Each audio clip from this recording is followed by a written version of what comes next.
with Brian Newbert, goldenblack.com, and we'll be talking a little Purdue basketball. We always do with Brian. Obviously, Purdue's fallen on some hard times. That's everybody in the whole world of Purdue basketball knows that. Purdue's lost 3 straight. They head to Maryland on Sunday in a game that will be on CBS, 1 o'clock. And Brian, you've had a little time to ponder all this. Obviously, it's been disappointing.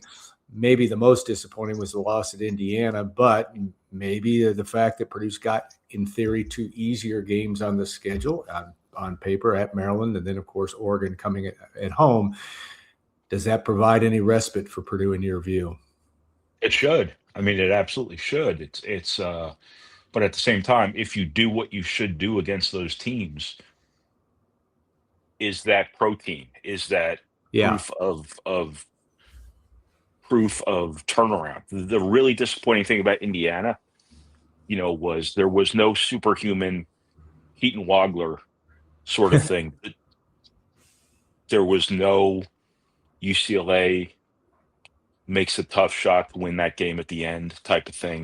The effort was just, really, really discouraging, or really disappointing, I should say, from a Purdue perspective. And it's inexplicable. And those guys have to, kind of figure that part of it out. And, the old any given Sunday line that, we either heal as a team or die as individuals type of thing, because, they need to obviously need to do better than that, or else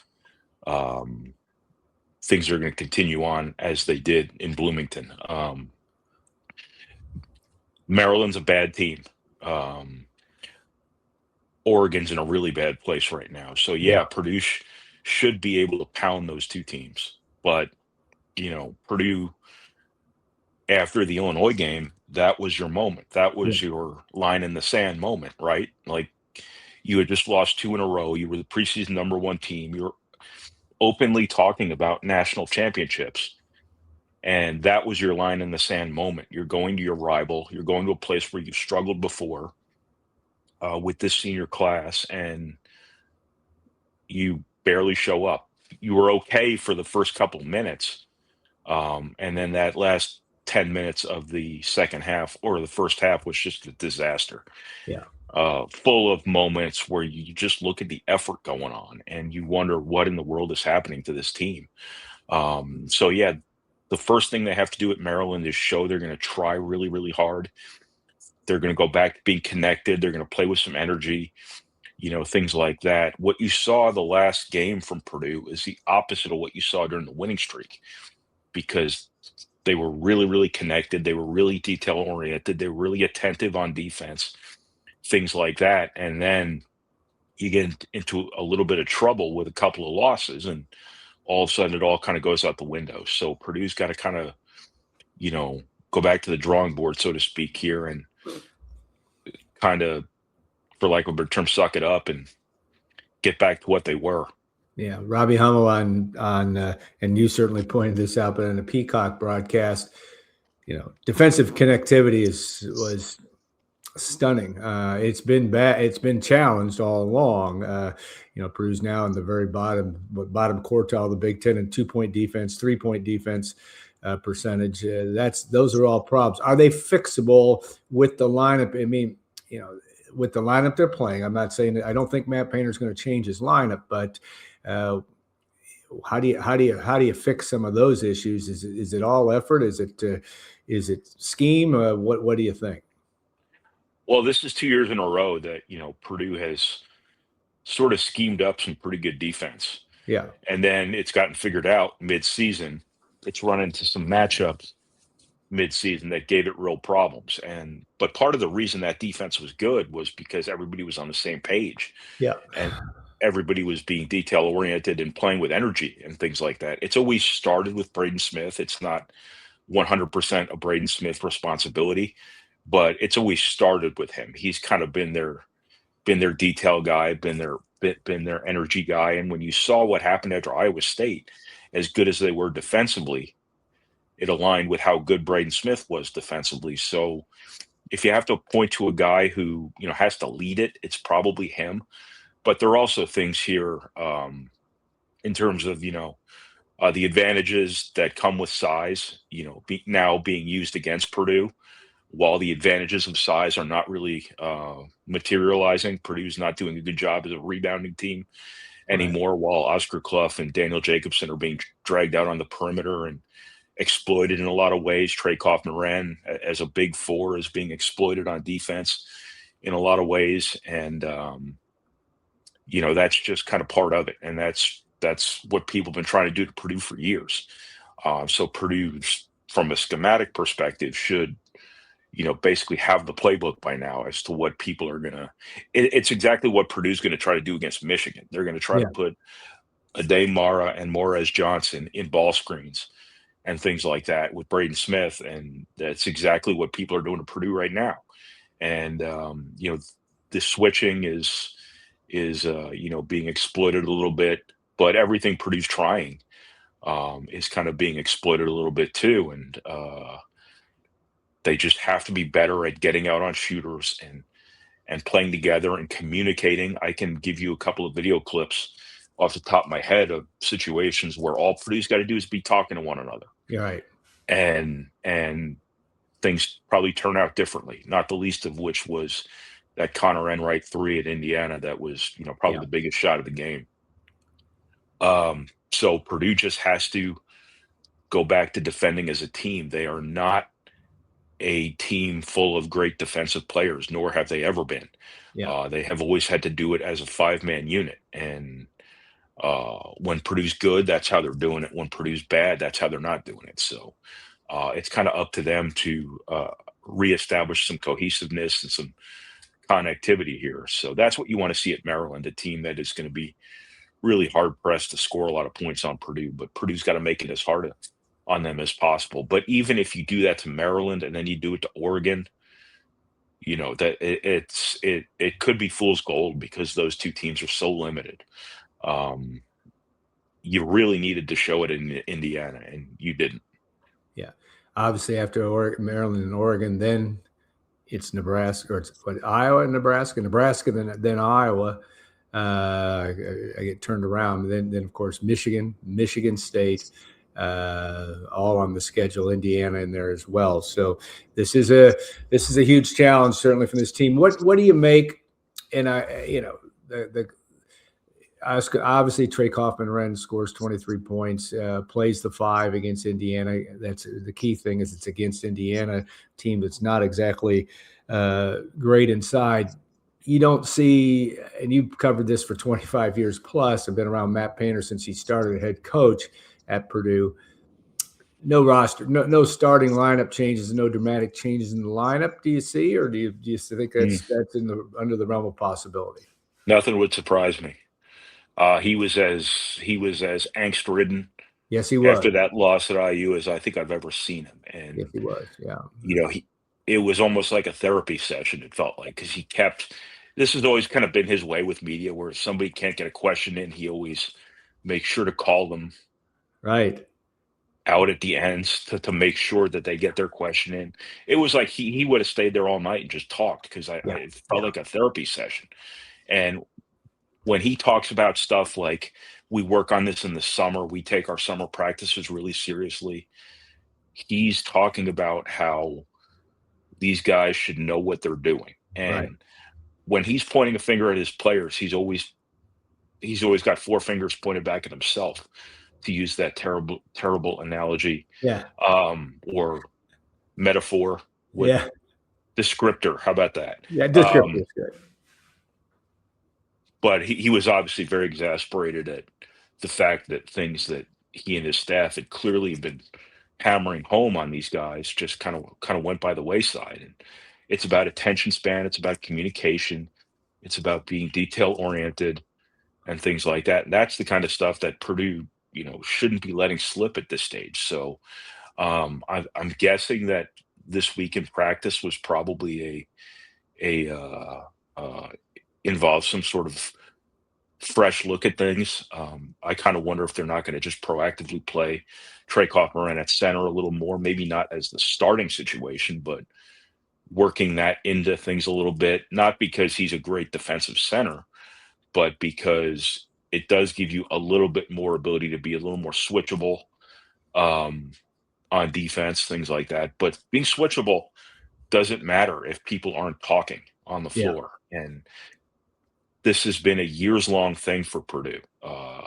Every year, we have all these guys whose competitive personalities and their regular personalities aren't the same thing. And recruiting talkers, might now have to be part of this calculus here because it's a really important part of defense that, Purdue talks about being an emphasis every single year. And, you know, right now it is clearly an issue for Purdue. And they just got to get on the same page. They just got to talk. They have to digest everything that's being asked of them and really take it to heart. And somewhere energy's got to come from somebody and leadership's got to come from these seniors. And, I kind of look at it like this is, a couple years ago when they went to the Final Four, Lance Jones showed up every day with a big smile on his face. And Yeah. that energy was infectious. And I don't know if I see that guy at Purdue right now. I thought, Jakari Harris and CJ Cox could be that sort of presence. I thought Oscar Clough's relentlessness maybe could, fill that sort of role. But right now, I just don't see that shot of adrenaline guy that Purdue has had in the past. You got to understand about these seniors here. They've played a lot of basketball. Right. They've had a lot of long seasons. They've done a lot of things and probably have a lot of mental wear and tear and so on and so forth. That's natural. That's part of college basketball. When you play from day one and you become a senior and you have 3.5 full years of this stuff, sometimes the tank can run a little dry. You need that guy. You need that Lance Jones. You need that whoever it might be to sort of be that daily shot of espresso. And I don't know who that is right now. I don't think energy is an issue with Braden Smith, Trey Coppin-Wren, guys like that. But clearly there is not that guy who's just, kind of the Mountain Dew commercial on this team. Yeah. Yeah. I think that Lance Jones, the Lance dance, all that kind of stuff kind of broke things up. Well, just the joy he played with. Yeah, I mean, no question. Just well, they don't look like they're having any fun right now, and maybe they're not because they've lost 3 in a row. I get that, but boy, they just pressure's not fun. Yeah. I mean, Purdue always talks about making the hard work fun, making the practice fun, but the pressure during seasons like this, I've that team that lost to St. Peter's a couple years ago. Yeah. After they lost to St. Peter's, I got a real vibe that some of those guys were just ready to be done. Yeah. Because this whole thing is a piano on everybody's back. And there are good days and there are bad days. And when bad days come, the bad days can be really bad nowadays. And, Purdue is a little bit of a fishbowl sort of market, unlike the Dukes and Carolinas and, other places like that where it's more the national view. But I think the pressure involved with some of this, can really, really catch up with guys toward the end of their careers, especially when they've been the guys from day one. We kind of see it in sort of media interactions where, guys are one way when they're young, and then it starts to wear on them by the time they're seniors, just because they've been doing it so much. And when you just extrapolate that out to like every loss is the end of the world type of stuff, it's just a lot to deal with over the span of 3.5 years. And people want to say, oh, that's an excuse, whatever. Well, those people have never been in those shoes, nor have I, but I've observed it for a long, long time. And if people think my life is pleasant when Purdue loses, if it's 1,000 times worse for those guys than it is for me. And but anyway. Well, I think it's interesting. You made a point, and the funny thing is not to go back to your comment about Painter saying, "Are you good? Are you good? Are you good?" I've watched every one of his press conferences. The last time he did that at that level, Fairleigh Dickinson. Same. See, he was the same after the Fairleigh Dickinson loss. He sat there and said, "Are you good?" I wasn't there. Yeah. And so my point is, yeah, it is hard, and that pressure does make it hard. It doesn't make and I think your analogy or your discussion about Purdue and the fishbowl, the fan base, and social media is social media, whatever, and how much that impacts guys, I don't know, but the fan base at times loses. I mean, at times, every time it seems to play, loses its mind over this, and I get it when you come in as a preseason number one, and Purdue's not had that experience before, but none of that is going to make things better for this group. Yeah, I don't want to make it sound like I'm blaming internet hysteria for Purdue struggling. No, this is not a Purdue issue. This is a sports culture issue nowadays. And I think it's an easy target to say, oh, well, if people on Twitter would just shut the hell up, they'd be fine. Not going to happen. That's not the issue. I'm just saying 4 years of bearing a burden, sure, is something that takes a toll on anyone. And by virtue of being a smaller marketplace, maybe it's a little bit more amplified at Purdue than it would be at North Carolina or Duke or Arizona or Michigan State or Michigan or Illinois, wherever. But I'm just saying that it is a lot on these guys. And I see people out there saying, well, they wanted to get paid, so this is part of it. Well, you could triple my salary tomorrow. And if you want to, but by all means do so. Okay. That wouldn't make me a better writer. Yeah. Right. It's just, and the whole resenting people for getting paid for what they're worth, that is like the most un-American thing I can think of. Yeah. But anyway, no one should blame Twitter for this. No. Purdue, if there's anything going on in that regard, Purdue should be beyond that by now. That's easy to say, but it's, probably harder in practice than in theory. Yeah, I sense that in this deal, and it's not no great analysis. It's going to go one way or the other. I mean, you're right. They could be done. They could gather themselves and make the best run possible. Yeah, they're not done. I mean, I've seen this sort of stuff happen enough before. But there was that one team when Hummel was on the team, Ryan Smith was on the team. They lost 3 games in a row. Right. Before he blew his knee out. I believe in December. Who? Well, I looked it up too, that Hummel, the year he blew his knee out, they lost. Remember, they started that season 14-0, then lost 3 straight, got on a huge run. And then, of course, Hummel had the knee injury. But I just remember the loss at Northwestern. Yeah, they lost at Wisconsin, then Evan Turner, and then Northwestern. And that's the 2010 season. Yeah. So, I mean, go ahead. I'm sorry. I didn't mean to interrupt. The team that won the Big Ten by 3 games. Yeah. And then should have gone to the Final Four, lost every high major non-conference game it played. Yeah. And I think it was like 4 or 5. Yeah. They lost during December. That was 5 at one point. That was earlier in the season, of course, than it is now. But these are long seasons. There are ups and there are downs. And right now, Purdue's in a hell of a dip. But any thought whatsoever that this is just going to destroy the whole season would be at best premature.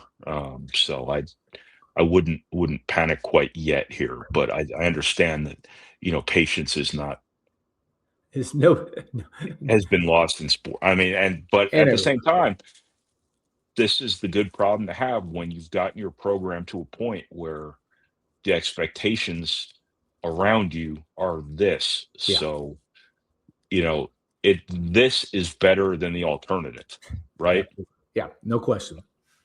No question. Well said, Brian. Well, safe travels to College Park, and it is College Park, right? College Park. Yeah, and of course you'll look for Brian's work and more. Those postcards and everything else that Brian puts into this, which is a lot. Heading over to Sunday's matchup, 1:00 CBS. Purdue takes on Maryland, and then the Boilermakers have a few days off, 6 days off, I guess, before Oregon comes to Mackey Arena on the following Saturday, February 7th at 1 o'clock. So, Brian, take care and safe travels. Thanks, Son.